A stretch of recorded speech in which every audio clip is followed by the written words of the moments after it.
A ministra Rosa Weber, que vai deixar muito em breve o seu posto no Supremo Tribunal Federal, vai se aposentar, mas antes de aposentar já quis deixar o seu voto pela descriminalização do aborto. E o voto dela é permitindo o aborto até a 12ª semana de gestação. Horror! Horror! Ateia, comunista, antirreligiosa, contra Deus! Ela está saindo, está pouco importando, fez a parte dela. Como mulher marcou posição. Porque eu, pessoalmente, acho que a questão do aborto pertence diretamente às mulheres. São as mulheres que têm de determinar isso. Homem dando pitaco, machista, heterotope, esquerdomacho, dando palpite na questão do corpo da mulher, ainda é uma sociedade patriarcal e abrâmica. E você? Gostou do voto dela? Hein? Deixe seu like, deixe seu comentário sobre o voto, sobre o aborto. Eu leio todos os comentários. E deixe seu Pix também. Olha o Pix aí embaixo. Ajude o canal. Mas minhas amigas e meus amigos, Rosa Weber marcou um gol dentro, na minha opinião. Marcou ponto. Marcou posição. Primeiro voto pela descriminalização do aborto. E aí aparecem duas figuras, dois abortos vivos, duas pessoas que pensam que estão vivas, mas na verdade são abortos andantes, foram abortados antes do tempo, que é o Deltan Dallagnol e o Marco Feliciano.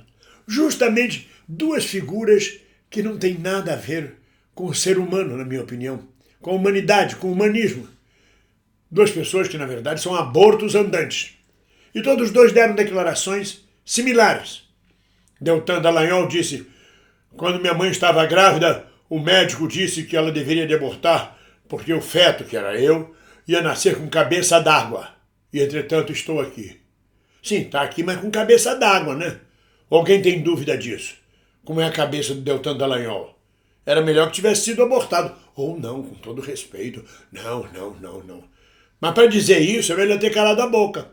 O outro é aquela coisa, o pastor Marco Feliciano, aquele queer, sobrancelha feita, cabelo esticado, cheio de joias, dentição pronta, maravilhosa, custou os tubos no cofre do governo. E diz: minha mãe, quando estava grávida, o médico disse que deveria de abortar porque eu ia nascer com deficiência física.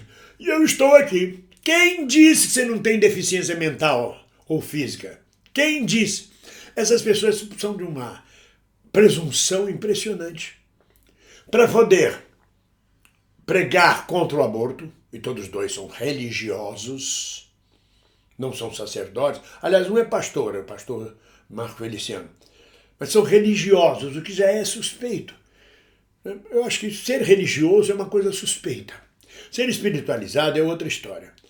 Mas quando você é religioso, pertence a uma corrente religiosa, você segue aquela corrente religiosa como segue um partido. Você é comprometido com um segmento. Aquele pensamento você tem que jogar para as suas bases. E aí vem de público dizer: eu não fui abortado e sou uma pessoa ótima, normal. Me lembra Francisco Milani, nosso camarada, já falecido, com o quadro de humor dele, dizia: eu sou normal. Vocês acham realmente que Deltan Dallagnol e Marco Feliciano são normais?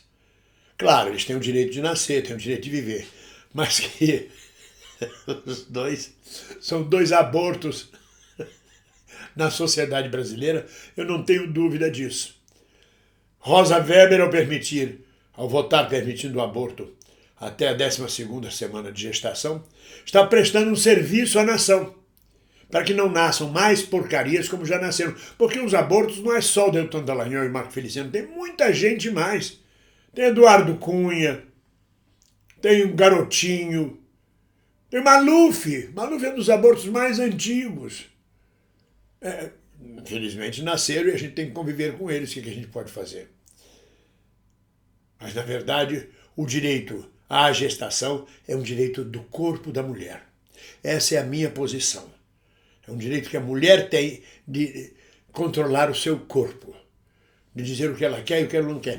O voto da ministra teve 129 páginas, ela fundamentou muito bem o seu voto. Uma das passagens mais interessantes no voto dela, ela diz que a proibição do aborto é uma medida coercitiva sobre criação, sobre procriação, coercitiva. Com esse voto, com essa descrição, ela vai exatamente contra o tal pastor Eurico e o pastor sargento Isidório.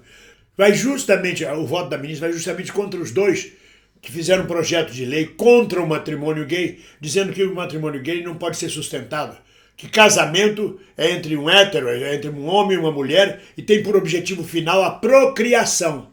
O voto da ministra, embora não seja relativo ao matrimônio gay, vai de encontro exatamente a esses dois estúpidos que se elegeram pelo segmento mais estúpido da sociedade, que o casamento é procriação. Então é uma medida coercitiva, você tem que casar, tem que ter filho. Eu vejo nas camadas mais baixas da população, baixas que eu digo não é nem financeiramente, mais medíocres do pensamento, o sujeito diz: eu tenho que me formar, tenho que fazer faculdade, tenho que arranjar uma namorada, depois de formado eu tenho que arranjar emprego, eu tenho que casar, tenho que fazer 2 filhos e viver o resto da vida esta merda. O tempo da minha vida toda preso a um denominador comum da sociedade. Você tem que casar. Era um terror, anos atrás, para o homossexual, por exemplo, quando a tia velha dizia numa festa, em bom som: quando é que vai casar, Armandinho? E o rapaz dizia: quando puder. Quando puder, na verdade, é quando puder casar homem com homem, ele casaria. Era uma piada antiga essa. Então, na verdade, a ministra fala em medida coercitiva sobre a criação, sobre a procriação, vai de encontro a esses dois estúpidos deputados. E no entendimento da ministra, a criminalização exclui a mulher como sujeito autônomo, ou seja, não respeita a mulher, pela falta de aceitação do aborto por questões morais. E o voto da ministra continua, ela diz: o Estado não pode julgar que uma mulher falhou no agir da sua liberdade e da construção do seu ethos pessoal apenas porque sua decisão não converge com a orientação presumivelmente aceita como correta pelo Estado ou pela sociedade, da perspectiva de uma moralidade. Mais ainda, no voto, a ministra Rosa Weber defende o direito das minorias na sociedade democrática. As minorias não podem ficar submetidas à moral religiosa, à moral de instituições, à moral de segmentos que querem impor sua própria moral, sua visão religiosa, sua visão moral de mundo. A Constituição tem que garantir o direito igualitário às pessoas de pensarem, de agir, de tomarem suas decisões. Independente de religião, o Estado é laico, independente de visões morais da vida. Há limites, seus limites são colocados pela lei muito claramente. Mas a questão do aborto é uma questão, antes de mais nada, moral. É um patriarcado dizendo: ela não pode abortar. Ah, claro, os espíritas que dizem: ah, mas tem o problema da reencarnação, você cortou a reencarnação de uma pessoa. Não cortou nada. Na minha opinião espírita, aquele espírito que se preparou para reencarnar vai pagar o karma de ser abortado. Ou seja, de voltar ao nosso lar, digamos assim, e recomeçar todo o processo de novo. É karma dele. Ninguém cortou a vida do aborto. Cortou a vitória do espírito que achava que ia nascer, ia viver. Não, ele vai ter que recomeçar de novo, quantas vezes for necessário, como forma de pagar o karma. Essa é uma explicação espírita que eu posso dar aos espíritas que divergem, que dizem: o aborto corta a vida. Não, está tudo determinado já. No universo está tudo determinado. Por isso que a gente reza: seja feita a vossa vontade, assim na terra como no céu. Então a ministra Rosa Weber está de parabéns, na minha opinião. Ela está votando certo, votando como mulher, sem atraso, sem comprometimento com questões conservadoras, absurdas. O aborto, por exemplo, na Europa é uma coisa normal, diminui profundamente os riscos que as mulheres correm de fazerem aborto clandestino, tira o aborto de ser um privilégio das classes ricas e abastadas, onde a filhinha de papai rico faz aborto numa clínica, paga uma fortuna e não corre risco nenhum, enquanto a mulher pobre vai fazer aborto com agulha de tricô, com curiosas, com aborteiras de bairro, podendo vir até a morrer, a ter infecções e coisas desse tipo. Então, minhas amigas e meus amigos, estamos juntos nessa luta. Estamos juntos pela democracia, pelo direito de cada um ser dono do seu corpo. As mesmas pessoas que votam, que são contra o aborto, são as mesmas pessoas também que não admitem a homossexualidade do outro, a orientação sexual, seja ela qual for, na outra pessoa.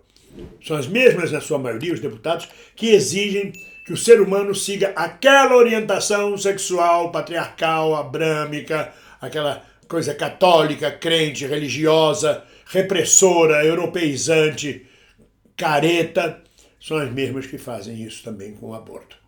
É uma luta por uma sociedade libertária. E pela liberdade, ninguém solta a mão de ninguém.